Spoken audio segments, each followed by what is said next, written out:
अक्षय यादव ने कहा कि उनके राजनीतिक गुरु और आदर्श राव नरवीर सिंह हैं। उन्होंने कहा कि उन्हें मुख्यमंत्री विंडो की जिम्मेदारी सौंपी गई है, जिसके लिए वे मुख्यमंत्री नायब सिंह सैनी, कैबिनेट मंत्री राव नरवीर सिंह और जिला अध्यक्ष सर्वप्रिय त्यागी का आभार प्रकट करते हैं। अक्षय यादव ने कहा कि पार्टी ने उन पर बड़ी जिम्मेदारी सौंपी है, जिसे वे पूरी ईमानदारी और निष्ठा के साथ निभाएंगे।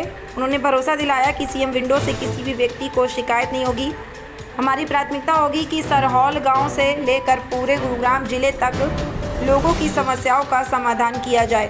अक्षय जी, हरियाणा में जिस तरीके से सीएम विंडो को लेकर नियुक्ति करी जा रही है, गुरुग्राम में आपको नियुक्ति करी गई है, सीएम विंडो में एक आपको पद मिला है, कैसे देखते हैं आप? मैं माननीय सीएम साहब का और कैबिनेट मंत्री हमारे राव नरवीर सिंह का और जिला अध्यक्ष भाई पिंटू त्यागी जी का धन्यवाद करता हूं कि छोटे से कार्यकर्ता को इतनी बड़ी जिम्मेदारी दी। इस चीज़ के लिए मैं उनका धन्यवाद करता हूं और उनका कभी भी मान सम्मान घटने नहीं दूँगा और बढ़ाऊँगा इस चीज़ में। छोटे कार्यकर्ता की बात आपने कर दी, छोटे कार्यकर्ता को बड़ा पद दे दिया। छोटा कार्यकर्ता लोकसभा चुनाव में इतनी योगदान पार्टी के लिए, विधानसभा में इतना काम किया, नगर पालिका चुनाव में भी आपने काम करा, तो छोटा पद कहाँ, छोटा कार्यकर्ता कहाँ रहे? जी, जब लग कुछ बड़ा पद नहीं मिला है, जब लग छोटे कार्यकर्ता ही रहते हैं। अक्षय जी, गुरु किसको मानते हैं? हमारे गुरु तो राव नरवीर सिंह है जी, मेरे गुरु तो राव नरवीर सिंह है। राजनीतिक गुरु और राजनीतिक जो सलाहकार होता है, सलाहकार किसको मानते हैं कि राजनीति में किस तरह से उतरना चाहिए, किस तरह काम करना चाहिए, इसका सलाहकार मंत्री जी को ही हम वो करते हैं स्टार्टिंग से, गुरु उनको मानते हैं। हाँ जी। आगे भविष्य की क्या रहेगी? भविष्य में जैसा मंत्री जी आदेश देंगे वैसे वो होगा। पार्षद जी का विचार है, पार्षद इस बार भी टिकट मांग रहे थे, अगली बार भी मांगेंगे, जो भी होगा मंत्री जी जो डिसाइड करेंगे वो अच्छा होगा। मंत्री जी के क्लोज आपको माना जाता है कि आप बहुत क्लोज रहते हैं और बहुत सारे काम ऐसे हैं जो गुरुग्राम में नहीं हुए हैं और अब होने की अपेक्षाएं हैं। बारिश ख़त्म हुई है, बारिश के बाद किस तरह से काम करना चाहिए सरकार को, सरकारी लोगों को? मंत्री जी ने सर्वे भी किया है, घूमे भी हैं इस चीज़ के ऊपर कि बारिश में जैसे कि एक बार में तो सारी चीज़ें होती नहीं हैं और ये धीरे धीरे होती है, तो इसलिए मंत्री जी सर्वे भी कर रहे हैं और घूम भी रहे हैं कि जितने भी सीवर ओवरफ्लो है, मतलब हाईवे पे जो पानी भर जाता है, बारिश आती है, और इस बार जो बारिश आई है वो भी बहुत ज़्यादा आई है पहले से।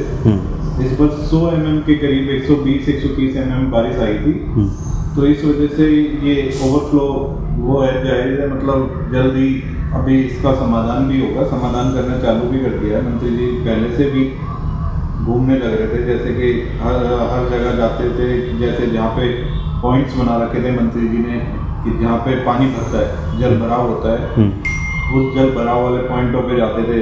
जो भी एसडीओ वगैरह थे सबको उनको सख्त आदेश थे, पर पानी कंट्रोल नहीं होता। इस बार बारिश भी ज़्यादा हुई है, तो इस वजह से जल्दी से जल्दी इसका समाधान किया जाएगा। हरियाणा सरकार ने गुरुग्राम वासियों के लिए मेट्रो का सौगात दिया, उसको कैसे देखते हैं आप? सीएम साहब का और माननीय मुख्यमंत्री जी का और कैबिनेट मंत्री राव नरवीर सिंह जी का धन्यवाद करता हूँ कि इतनी बड़ी सौगात दी है जो गुरुग्राम में मेट्रो लाने के लिए। ओल्ड गुरुग्राम में भी, और कल न्यूज़पेपर में भी था, सेक्टर 56 से पचगांव में रैपिड मेट्रो चल रही है, उसका भी डीपीआर तैयार हुआ है, तो ये बहुत ही बड़ी अच्छी खबर है। राजीव चौक को आप लोगों के माध्यम से जिस तरीके से खबरें आ रही हैं कि राजीव चौक को फिर से दोबारा सा उसमें कुछ ना कुछ चेंजिंग करेंगे, दोबारा बनेगा, उसको किस तरह से देख रहे हैं आप? ये मंत्री जी भी यही चाहते हैं कि राजीव चौक पे भी जाम लगता है, बहुत ज़्यादा परेशान रहते हैं लोग। सुबह के टाइम देख लो, शाम के टाइम देख लो, जाम मुक्त। मंत्री जी का एक सपना है कि गुड़गांव को जाम मुक्त बनाया जाए, तो उसकी ओर मंत्री जी अपनी जो भी कार्रवाई कर रहे हैं अच्छी कर रहे हैं। जैसे यहाँ पे राजीव चौक पे जो भी काम होगा, देखते हैं क्या होता है।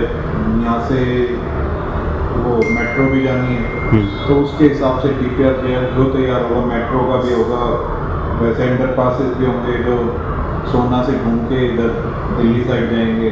देखते हैं कैसे क्या होता है। सीएम विंडो की जो आपको अधिकारी बनाई गई है, देख रेख के लिए बनाया गया है, सीएम विंडो में जितनी शिकायतें होती है धीरे उसका कार्रवाई जो होती है स्लो क्यों है? उसके बारे में तो सर यही है कि जैसे कि जो कार्रवाई होगी, जिसके जैसे कि अब किसी ने कंप्लेंट कर दी, तो वो धीरे प्रोसेस इसलिए है कि कुछ अधिकारी ध्यान नहीं दे पाते, जल्दी से जल्दी किसी को सॉल्यूशन हो, ताकि इसी वजह से थोड़ा धीरे भी होता है। और जैसे कि कई कंप्लेंट जल्दी भी सॉल्व हो जाती है, क्योंकि वो तो प्रॉब्लम के अकॉर्डिंग होता है, जैसे जैसे जो प्रॉब्लम होगी उसके अकॉर्डिंग होता है। अब आपको उसका अधिकारी बना दिया गया है, सीएम विंडो की देख रेख आपके अंदर होगी, आप लोग उसमें एडमिन पैनल में हैं। गुरुग्राम की जनता अपेक्षाएं रखती है, हर छोटी मोटी बातों को लेकर सीएम विंडो पर शिकायत हो जाती है, अब उसको आप नए सिरे से किस तरह से चढ़ाएंगे? हम उसके ऊपर थोड़ा ध्यान देंगे, ज़्यादा ध्यान देंगे। जैसे कि अब हर गांव में जो भी समस्या होगी, मतलब जो भी मेरे गांव में हो गई, कोई भी समस्या होगी तो मैं उसको वहीं जल्दी से समाधान करने की कोशिश करूँगा। और जैसे भी जो होगा मुझसे जो बेस्ट होगा मैं वो करने की कोशिश करूँगा, ताकि सीएम विंडो पे भी कंप्लेंट जो जा रही है वो भी कम हो।